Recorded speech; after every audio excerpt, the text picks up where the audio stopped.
Yeah, no, but Europe is learning the hard way, and they've really stepped up, and we appreciate it. I love what Canada has done. Canada has been great. Yeah, they weren't with us on Iraq, but they've been solid with Afghanistan, and they've been paying the price, doing it, and we love what Canada's done to help us. They helped us on 9/11. What would you say if Bin Laden was caught under Barack Obama's watch and you started hearing people trying to belittle him over that? Listen, we were happy to see the American military under Barack Obama take out those Somali pirates. Good to hear. I mean, I heard David King. Was it King that one of the somebody had actually gave him props for that? Yeah. Now people are concerned that the rules of engagement, your rules of engagement that they've done in Afghanistan are starting to hurt our troops.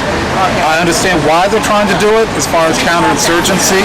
You want the people in the villages on your side. You don't want to do things to alienate them, but it's to the point where it's getting our guys killed again, and that's hurting. Well, it's obvious that there's going to be an end game to that eventually. I mean, within the next year or so, hopefully. And there was a big concern that, and rightly so, given Barack Obama's history and the people he surrounds himself with. Which are no different than the people you surround yourself with. No, come on. No. Very soft spot when it comes to radical Islam, when it comes to anti-American leftists. Seems like he has a soft spot in his heart for them. Those radical Islamists. That's why a lot of people don't trust him. Those radical Islamists have spoken no differently than Pat Robertson, Jerry Falwell, D. James Kennedy, and yet the right has loaded. Pat Robertson and Jerry Falwell and D. James Kennedy don't back it up with car bombs and suicide bombs and hijack. No, they have the army of God for that. Traditional, and those are like this much, and nobody supports One makes the difference. Ask George Tiller. Nobody supports him. But you can't say nobody. You can't say nobody. After you know what I was while I was around the time you met me, I had been infiltrating anti-abortion lines outside clinics. I found cells of Army of God, and they were getting all the support in the world from the Columbus, Ohio police at that time on the slide.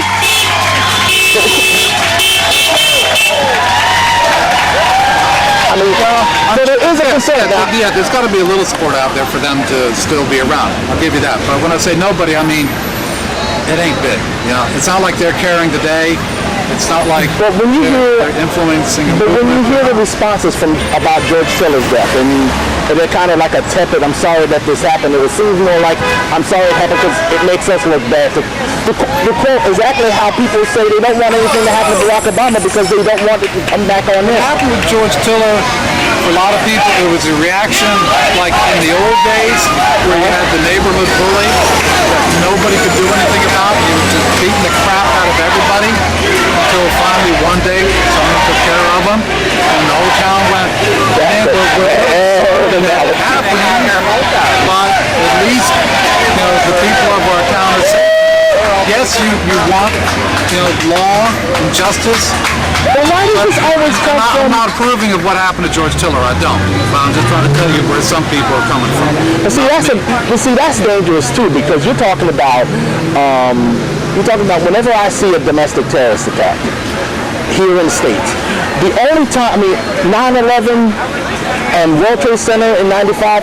Those are the only times I can think of Arab terrorists being responsible. The other times have come from the right. Tim McVeigh, the abortion clinics, bombings, and shootings. Of recent vintage. Recent vintage, sure. If you remember. And I will bring up the environmental. I will bring up the environmentalists too. But in the 60s, 70s, and early 80s, until the Weather Underground gave themselves up. Well, the 80s. It was the Weather Underground. The Underground died out in the 70s. No, it's about 81 when they gave themselves up. I mean, they didn't do anything until... Brinks robbery. You had the FALN terrorists in the 70s and 80s. Those were communists.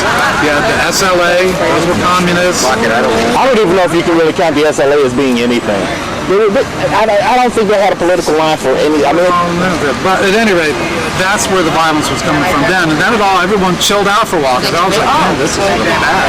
And then it started picking up a little bit, mainly on the right, a little bit on the left, and then we had Al Qaeda. And the sad thing is that a lot of people on the left have gotten in bed with the radical Islamists because they saw an opportunity. The enemy of my enemy is my friend. I can tell you right now, as somebody who lost a few people in 9/11, you're not going to see me do that. But I also am not going to allow anybody else to turn around and use it to come after me. But that's what Answer did. That's what Code Pink did. That's what World Can't Wait has done. That's what a lot of those Honestly, you have to take it up with those groups. I do. But just like I'm taking up the concerns I have. I'm going to stop here. He's rolling, bro. Yeah, should I send over this one? No. I'm going to shut it down. Thanks, man. Carol, good to see you.